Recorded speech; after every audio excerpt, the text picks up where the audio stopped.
Hey guys, what's up? It's Jess here from Wise, and today we're going to talk about how to take notes with OneNote.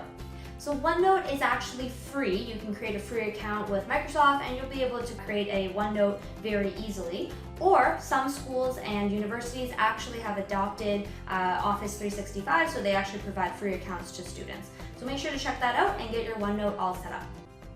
So OneNote has a lot of cool features. We're going to talk about how to actually get set up with your sections, pages, and subpages. We'll talk about taking text-only notes and how to format and write over your notes. We'll also talk about how to add images, tables, and equations. There's this cool features that not a lot of people know about, which is how to actually record videos and lecture audio with your OneNote. We're going to talk about how you're going to share your notebook with your friends and your tutors, and finally some other OneNote cool ideas. So to get started, notice that I have different tabs here in OneNote. Each tab represents a different subject for me. So I have a Math 1000 tab, a Chem, a Physics, and then I also have these stray tabs for calendars and to-dos and random thoughts and notes. It's important to have these additional tabs there, not just for your subject, so that if you think of anything or if you have any ideas, you can quickly jot it down without losing a sheet of paper later on. To add a new tab, simply click on this plus button, and there you go, you have a new section. You can also add these new section groups. If, for example, you have a project with multiple tabs, you can add these section groups so that you can organize your work that way. Cool, let's take a look at our first tab, which is for our math course. I like to have a to-do page at the beginning of every tab so that I know if there's anything I need to do for this course, for example, ask a tutor a question or do certain homework questions, I can put it here. And this is a running to-do list so that I can check things off as I go, or you can delete them as you go. To add a new page, simply click on this Add Page button, and notice that you'll have a page here. You can title it, and there you go, you have a page. If you wanted to add subpages, click on this little plus button, or you can right-click and click on New Page. And from here, you want to right-click on your page and make it a subpage. This is how I'm able to get my collapsed table of contents here, where I have my chapter notes for each of my chapters. So let's start with chapter 1 here. Chapter 1 is about functions. It doesn't really matter what your note is about. The key thing is that you can actually add any type of note that you would handwritten onto your OneNote. So for example, if you have text-only note, you can type them here.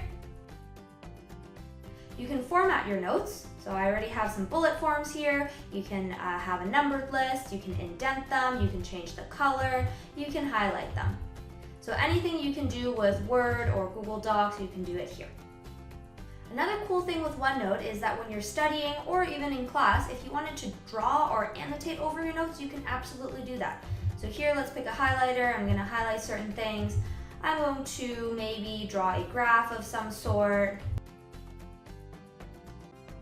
You can erase things as you go, and so on. If you're doing math or any technical subjects, there is this ink to math option that you can use. So pretty much when you click on it, you can try to write different things, and it will actually turn it into math symbols for you. OneNote also allows you to tag your notes. So for example, this example here is very important. I can tag it with a star for important, or you can make it as an idea so that you know to come back to it later on. And you can search all these tags as you go as well. You can also insert tables in OneNote. So you can add a table, let's say you have to format certain things in a certain way, and you can also add images. So go to Insert and Pictures, and here I have this graph that I want to insert. Notice that you can also add dates and time to your notes so you know exactly when they are taken, and this is an automatic feature so you'll never forget when your note was taken. Next, I want to talk about a feature that not a lot of people know about. It's called the Record Audio feature under your Insert tab. So let's say you have a professor who speaks really quickly, or there's just a lot of content and you're worried that you won't be able to copy all of it down on time. So what you can do is ask your professor for permission to record the audio of the lecture before the class. This way you'll actually be able to record your audio.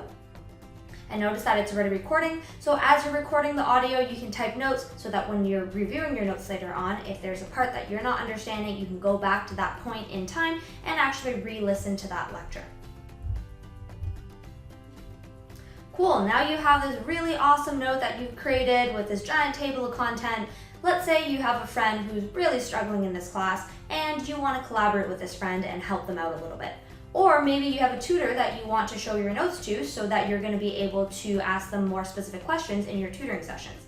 In that case, you can actually share your notebook. Simply go to File, and notice that here you can actually invite people to your notebook. If you then go to the History tab, you can actually figure out when edits were made to your notes, and you can also filter by author. And the last thing I want to share with you before I send you off with OneNote is the ideas that you can use with OneNote. Aside from just taking notes, again, you can set up your calendar and personal to-do list so that you never miss important reminders and important things to do. Your calendar, you can set it up however you want. You can download templates, you can create your own like I did here, and you can tag each of your different items in your calendar based off of subject or based off of how important they are.